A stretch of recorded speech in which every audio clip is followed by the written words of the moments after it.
কেউ কাপুরুষের মতো বিদায় নিয়ে কাঁদে, কেউ ধ্বংসস্তূপ থেকে দলকে জিতিয়েই কাঁদে। এই কান্না পরাজয়ের গ্লানি নয়, এই কান্না ছেড়ে যাওয়ার কষ্ট থেকে নয়, এই কান্না বিজয়ের, এই কান্না গৌরবের।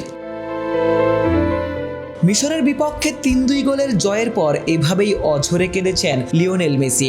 দল ২-০ গোলে পিছিয়ে ছিল। মেসির সামনে শুরুতেই দলকে সমতায় ফেরানোর সুযোগও ছিল, তবে মেসি মিস করেছেন। ইতিহাস সেরা মেসি পরাজয়ের গ্লানির বোঝা বইবেন, তা তো মেসির ব্যক্তিত্বের সাথেই মানানসই নয়। দেয়ালে পিঠ ঠেকিয়ে মেসি দেখিয়েছেন কি করে ফিরে আসতে হয়।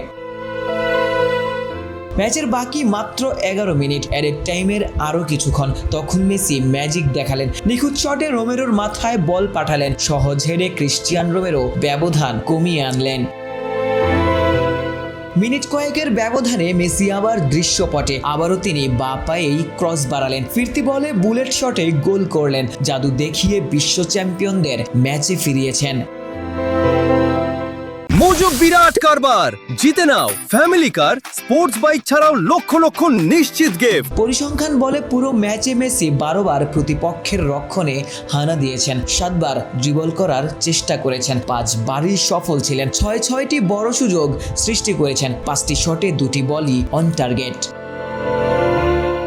পেনাল্টি মিসের আক্ষেপে পড়লেও মেসি ২টি গোলে অবদান রেখেছেন। পিছিয়ে পড়েও বিশ্ব চ্যাম্পিয়নদের ম্যাচ জিতিয়েছেন। প্রতিদ্বন্দ্বীরা যখন পরাজয়ের গ্লানি নিয়ে বিদায় নিয়েছে, মেসি তখন দলকে জিতিয়ে অঝরে কেঁদেছেন। আশিক সারোয়ার, নিউজ 24।